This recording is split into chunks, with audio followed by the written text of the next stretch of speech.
So this is the problem. You know, in Buddhism we say there's two problems, actually. There's two problems. There's two things that are in our way when it comes to happiness.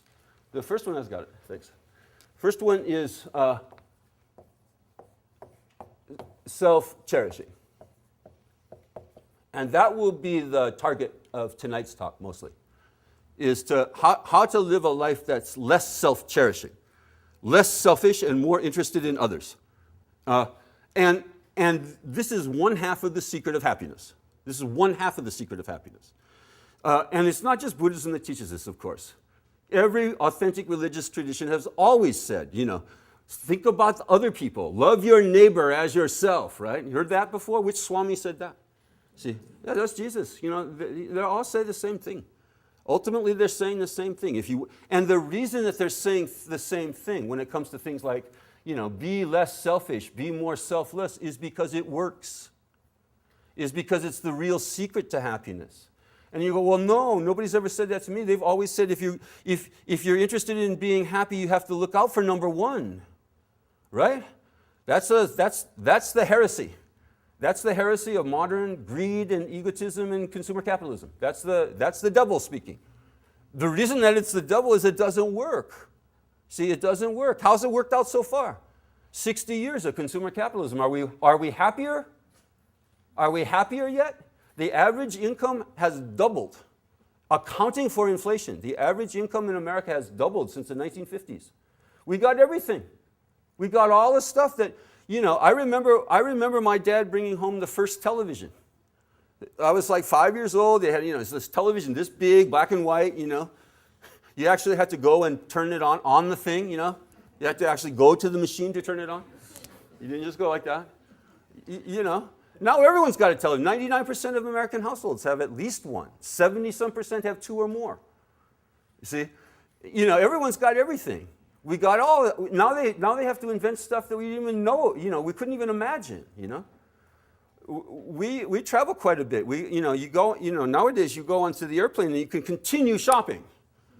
So, no, the airports, of course, are all shopping malls now.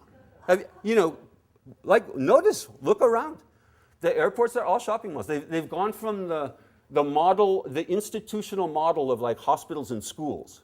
They used to be like kind of modeled on hospitals and schools. And now they're all modeled on the shopping mall. And then you get on the plane and you can continue shopping. You just look in the thing in front of you and there's the Sky Mall, right? Sky Mall. And Sky Mall Sky Mall has things, it has gadgets you couldn't imagine, right? You didn't even know you needed them. We've run out of stuff, you know, we've run out of stuff to buy. So they invent stuff, you know, like things that you can put your iPod in that are waterproof so that when you take a shower, you can listen to your iPod and not get it wet. Alarm clocks that fly. Yeah, they fly. When they go off, they fly around the room, so you have to get out of bed to chase them down. Yeah, no kidding. No kidding. All kinds of stuff like that, right? My favorite is the one for people who are hard of hearing, who don't want to look like people who are hard of hearing. So they have a fake Bluetooth gadget that's actually a hearing aid. No kidding, I'm not kidding. I couldn't make this up, right? So that you actually are like, you're looking like you're, you know, kind of like everyone else, cool and hip and stuff like that. But you don't have to say huh all the time, huh? So, you know, it's like that. We're at that level of, you know, where we got everything. And they go, no, I don't have everything. I don't have the black iPod. I only have a white iPod. I don't have the iPad yet. I only have the iPhone and the iPod and the this and the that. I don't have, you see? And it's just, when are we going to have enough? When do you think? When is it going to be enough already? So the self-cherishing, you know, the self-cherishing is encouraged by the society. Over and over and over again, we're encouraged to just want more, to think about ourselves more, to be greedy. And it doesn't work.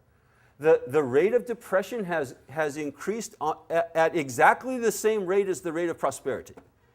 Now it's something like 10% of all adults in America are on some form of antidepressants. 10%, okay? And the richer we get, the more depressed we are. Do you think there's a correlation? You think there's possibly a correlation? Of course, right? Of course. Because here's how it works, okay? You know, they say, well, if only you got this, you'd be happy. If only you had more money, you'd be happy. If only you had a refrigerator, you'd be happy. That's what they say in the 50s, right? And then we got everything, and then we go, wait, I'm not happy. I got everything, and I'm not happy. And then the big plunge happens, a big kind of crash happens. Oh my God. Then happiness, I guess, isn't possible. Because I pursued this rainbow to its end, and instead of finding the pot of gold, it's just a stinking bunch of poo-poo. Not happy. All right? So people crash. They have this big depression.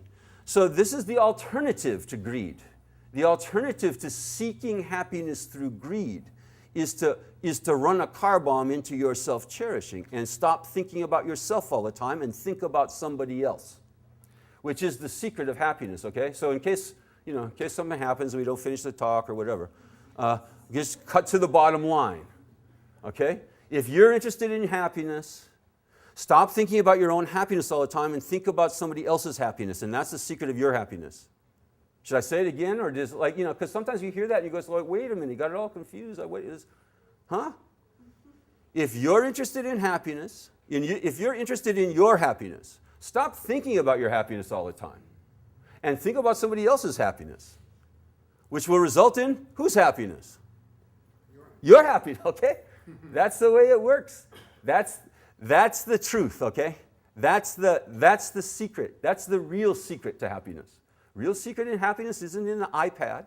The real secret in happiness isn't in most every one of the best-selling self-help books, right? The New York Times, I think do they still do this? The New York Times has like a whole section for best-selling self-help books. They have best-selling novels and they have best-selling self-help books. And almost all the self-help books are not self-help at all. If they're teaching you to think about yourself more as self-help, that's not self-help at all. The problem is not that we think about ourselves too little, such that we need a self-help book to help us concentrate on thinking about ourselves some more.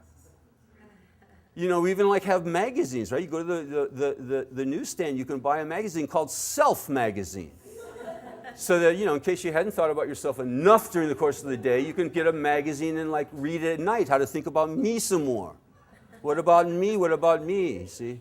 This is wrong-headed. This is not working. They should have other magazine. Where's the other magazine, you see? There's only self-mag. Where's the other magazine? Little tips on how to help other people more. Little tips on how to stop being so selfish and, how to be more altruistic. Little tips, five ways to make your life more altruistic. They don't have book magazines like that. They're not teaching the truth. They're not teaching on the real methods of being happy. And the real methods of being happy have been taught for centuries, for millennia. It's not news. There's nothing news about the real secrets of being happy. There's all olds. Do unto others as you'd have them do unto you. Do not do unto others as you would not have them do unto you. What goes around comes around. You shall reap what you sow. See, that's not news. That's olds. Right? And it has nothing to do with increasing your self-cherishing. It has to do with turning it around. So turning it inside out, inverting it, and start having other cherishing. See, who can I take care of? Who can I think about? Who can I help? Which results in whose happiness? Your own. So that's the first problem, self-cherishing. The next problem, they say, is the belief that things have self-existence. And we may talk about this later in the course of the night if we make it.